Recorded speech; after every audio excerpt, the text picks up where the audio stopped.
Welcome, welcome, welcome to today's Success with People Insight. So, I want to start with a confession, and the reason for this is that it highlights how pervasive pigeonholing is and how easily it is for us to get caught up in it.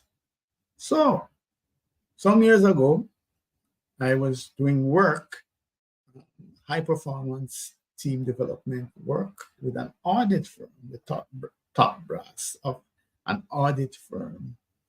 And as usual, we start by doing the behavioral assessments, behavioral DNA assessments for the team, so we understand the behavioral preferences of individuals, put the team up together, so we have some deeper understanding of the dynamics guiding the team.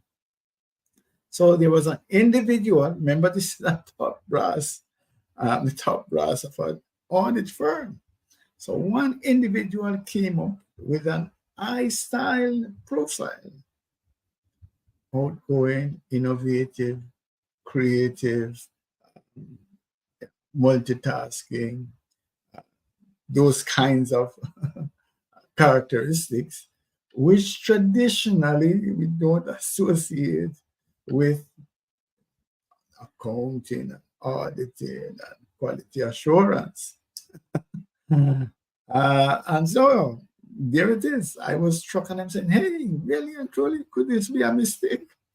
So I spoke with the lady and she said, yeah, if you understand the audit processes, one has to plan the audits, and there's creativity in how you gather the information, and that's part of what is appealing to her. So what I'm saying there is that I should know better. I should know better, because that pitfall, this idea that individuals, for example, who have a preference for I-style behavior are going to be moving into this lane and staying in this lane: PR, sales, customer service. But accounting, finance, quality assurance, no. That is why we're having this discourse this evening, because that is one way to cripple people. That's one way that pigeonholing is really, really bad for individuals, bad for the team. Right, so let's be formal and introduce myself. I'm Trevor E.S. Smith. I'm with the Success with People Academy, and I will be your guide in this session as we look at why pigeonholing staff is bad and what to do about it.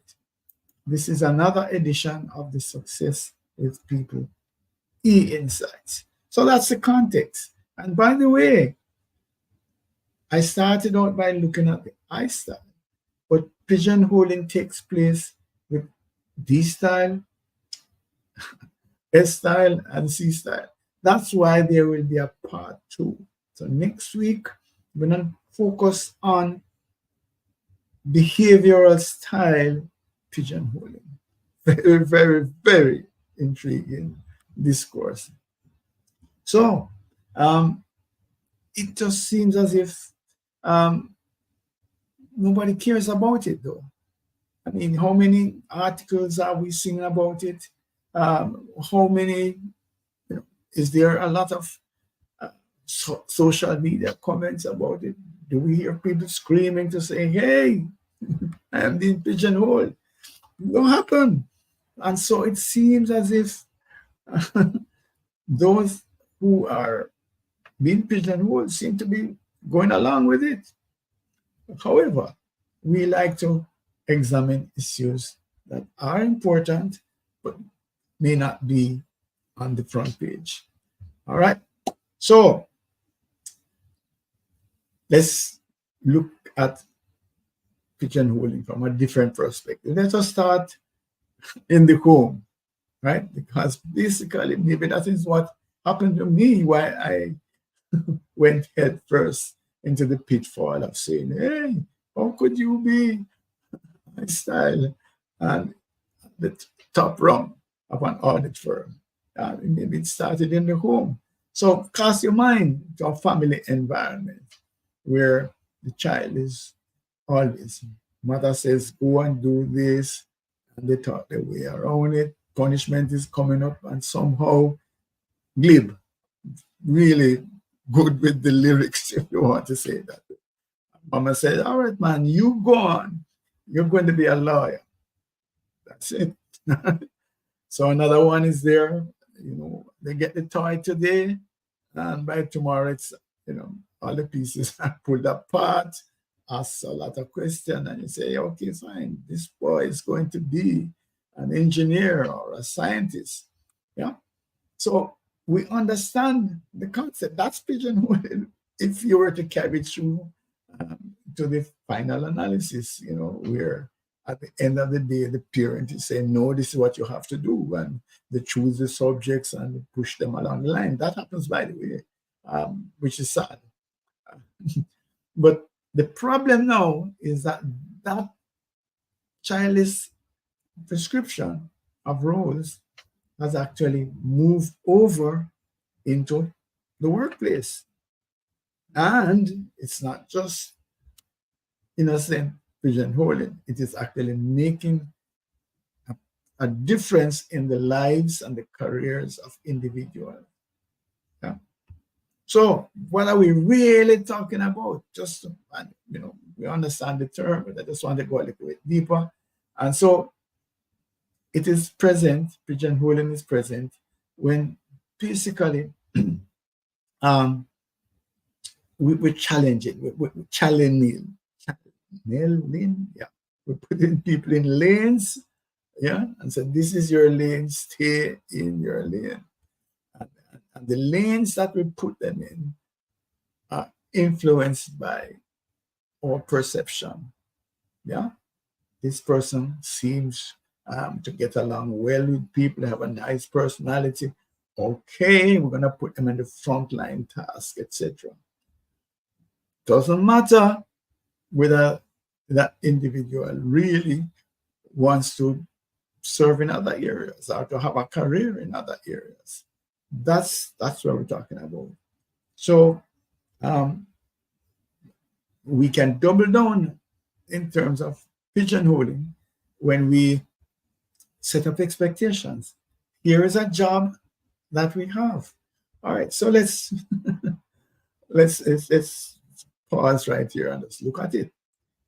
If we're looking at someone who is going to be doing diagnostics, medical diagnostics, right? Do you have in mind the kind of mindset, the kind of personality that the individuals who will fill that role will have? Yes, you do. So that's part of it. So that is another way in which pigeonholing can take place. So when we are interviewing for the job, we are kind of sizing up applicants to say, nah, I don't think that you would be a good fit based on your personality or some other factor. That then could lead, because that then can become entrenched, because if the hiring policy is guided along those lines, then you're going to end up with staffing that's structured like that. You're going to have people who are like this doing this kind of work and people who are like that doing that kind of work. Is it wrong? I don't know, right or wrong. I'm only saying that it can be a straitjacket for an individual who might actually want to have a career that runs counter to the perception of their career. So if you were pigeonholed, for example, um, as a frontline individual, somebody who can just get along with people and so on, um, you might not be taken seriously when you want to make a contribution with respect to accounting or finance.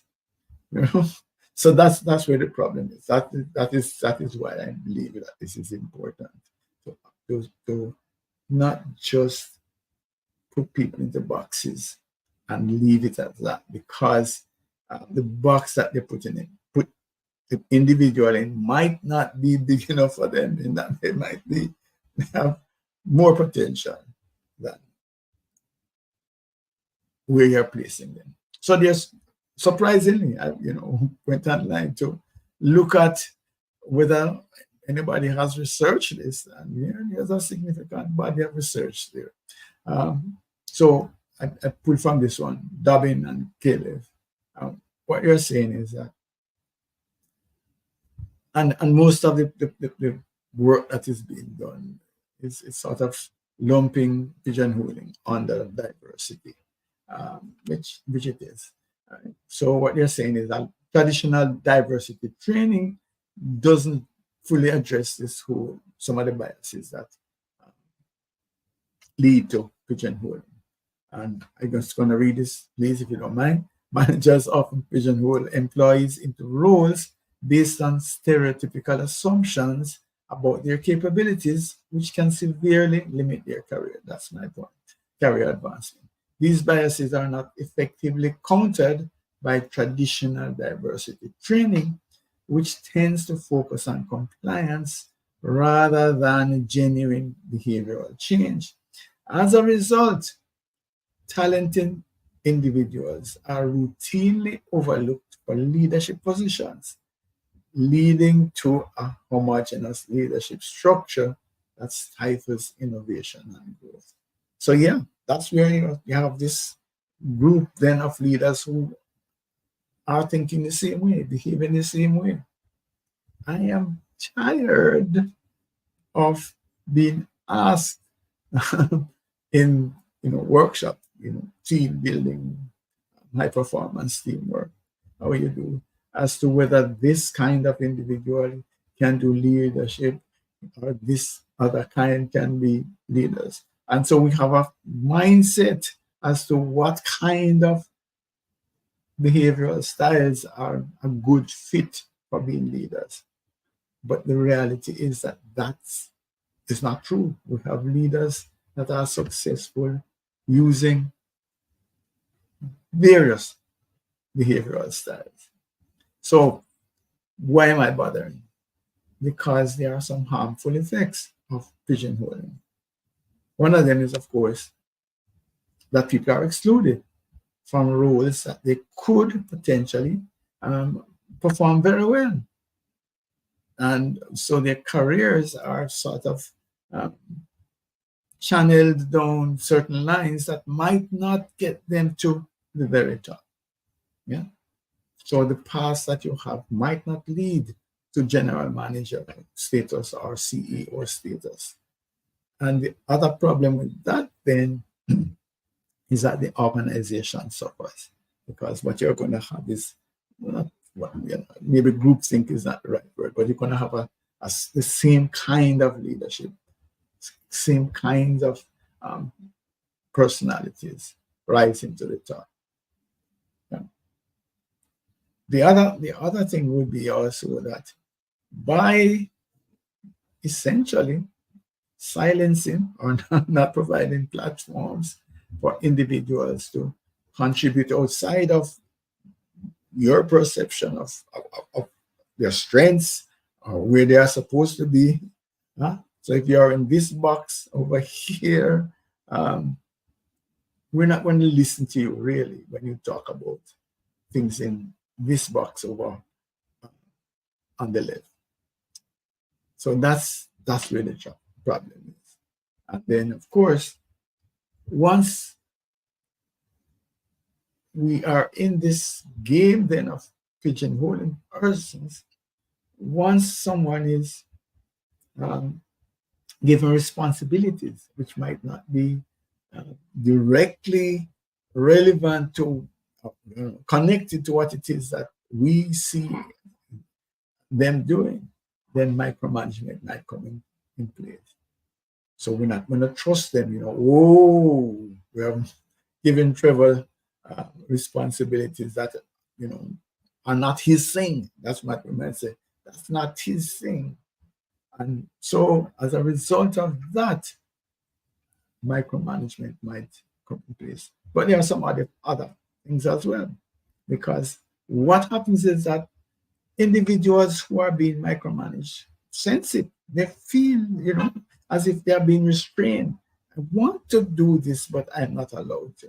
And so their morale could be affected. And they might just feel, you know, disengaged. We continually talk about this statistic that indicates that 2 out of every 3 employees not engaged at work. So maybe this is another reason that people are not challenged to move out of what we see as their thing, their zone, their lane.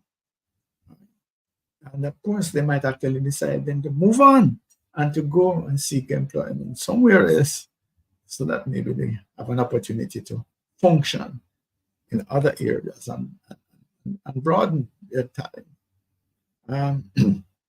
The thing as well is that when you restrict people to specific lanes, you're not getting the benefit of this melting pot of ideas.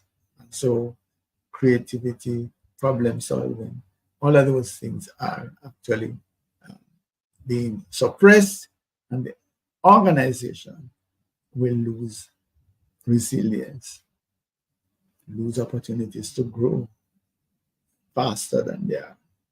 And then, of course, the whole question of the tension in teams, and of course, resentment. Why am I not given this opportunity? Yeah. How come I never ever called to do this or do that? And here is a job opening, promotion. I'm not even allowed. Well, I wouldn't say that allowed, but I know I don't stand a chance of getting the promotion because that's not my thing. That's not my strength. That's not the lane that I'm in. I don't know if this is concerning to you, but it is a major challenge for many. And so, as I mentioned earlier, in part 2, we're going to actually look at the 4 primary behavioral styles and to look at how they are pigeonholed and the impact on the organization. So initially, people were pigeonholed basically on the basis of gender. We have that big fight. We're women, certain roles, that's not you. But of course, now we see that those barriers are being crossed. Same thing with ethnicity. That again, people were barred because of race. So what happens now? Or maybe it is just that we're starting to dig into this now, is that we are seeing the same kind of discrimination, which is basically what it is, in terms of your behavioral preference. And I suppose the one that is most abused, discriminated against is individuals who have this lifestyle, this creativity, this bursting of energy, want to connect and have a fun view of life, but very, very productive. And if channeled properly, would have the creativity and the innovation and the capacity to achieve significant goals, but they're shut out and given us given limited opportunities, right, to strike out. And so we want to address this whole issue then of pigeonholing based on behavioral styles. Next week, we get there. Um, what can we do though? We like in these insights to find solutions. For me, this start would be see how we can let people be more aware. I spoke about the fact that I was surprised that someone at the top echelon of an audit firm could be an I style, have I style as their primary behavioral style. So it just means that it's bad. It's bad. And so it can be pervasive. So this pigeonholing thing is so subtle and it's so easily acceptable to anybody. Yeah. So a leader at any level of the organization, even down to a foreman, can in fact use their perception to pigeonhole people. So it doesn't have to be corporate policy. That is what makes it so hard to manage. In that anybody at any level could introduce this bias in the process. Yeah. Um, so some campaign, some awareness to say, hey, wake up. This is not a good thing. Check your biases. Yeah. And sometimes you might even think that this is a good thing. Oh, I spot your talent. I see you're really good at this. And therefore you double down on it, which you think might be helpful, but maybe that's not the path that I want to go on. So that's where I would start. I would start with information, awareness. The other one, and this is big, big, big, and I have to declare that interest for this slide, for example, is from our e-competency framework 2.0, which is an electronic competency framework. But don't be distracted by that. Why competency frameworks could be useful. They have to be dynamic. So, all the staff would have to have it. But what the competency framework would do is outlines all the competencies, all the skills, attitudes that you need to perform each role at all levels of the organization. So if that is available, you could see how that could transform or be a barrier against pigeonholing. Because at any point in time, I could look at jobs above mine and to see what competencies, what skills would I need to have in order to perform that job. And so I could actually then prepare myself better to do that. Also then, because the competency framework, as you can see on the right side here, is a hub. It deals with the whole question of recruitment and selection. So here's this objective document. You're going to hire somebody for this particular role. Here are the competencies that we're looking at.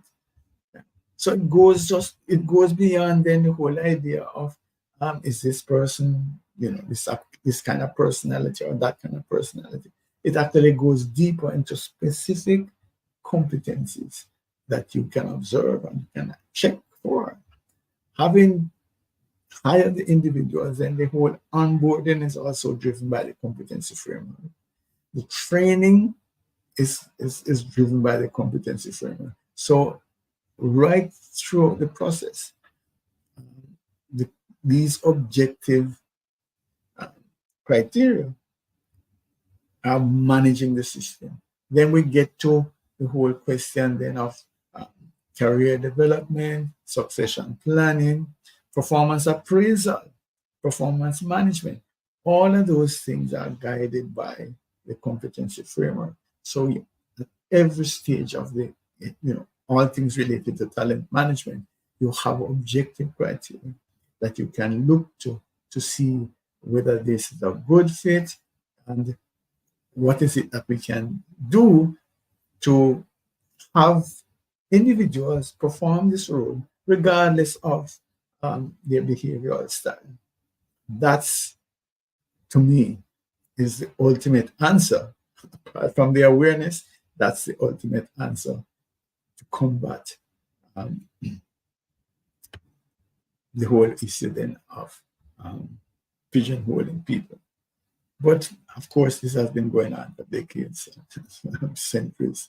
So it's not as easy. So some additional things would be cross-functional role exposure, so that as a routine thing, we have people that um, experiencing different roles.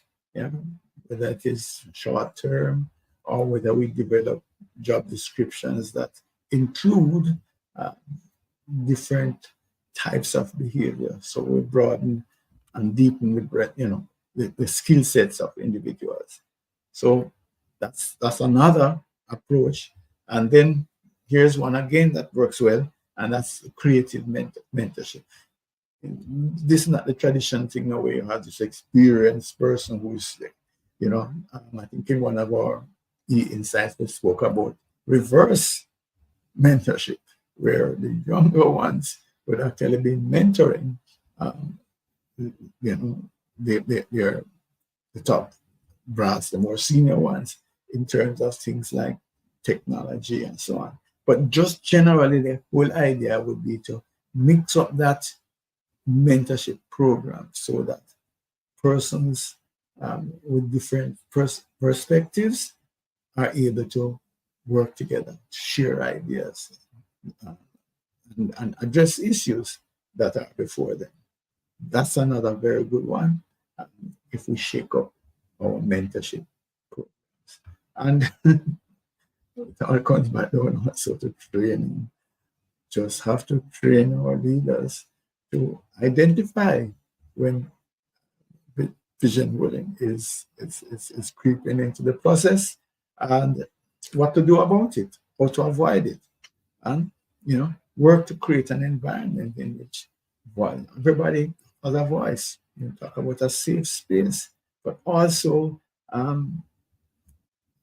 a way to say the direction in which you'd like your career to go. Those are important things. Yeah. So, so that basically is what I wanted to share. The key then is to understand that pigeonholing is real. It is impacting lives and the organization negatively. It's more pervasive than you might think. It's easily done at all levels. So curbing it and dealing with it is challenging. We're suggesting that awareness, really and truly calling it out and letting people know what it is and what it is doing is important. We are suggesting that you use a competency framework or something that plays that role, so that there's objective um, guidelines as to what it is that we would want in a role. And then the other thing would be then things like changing up your mentorship program and having um, cross-functional exchanges, and of course training. So hopefully you'll be here next week when we talk about uh, my gosh, discrimination or pigeonholing of individuals based upon their behavioral preferences. Big discourse. Uh, as usual, I'm inviting you to have a conversation.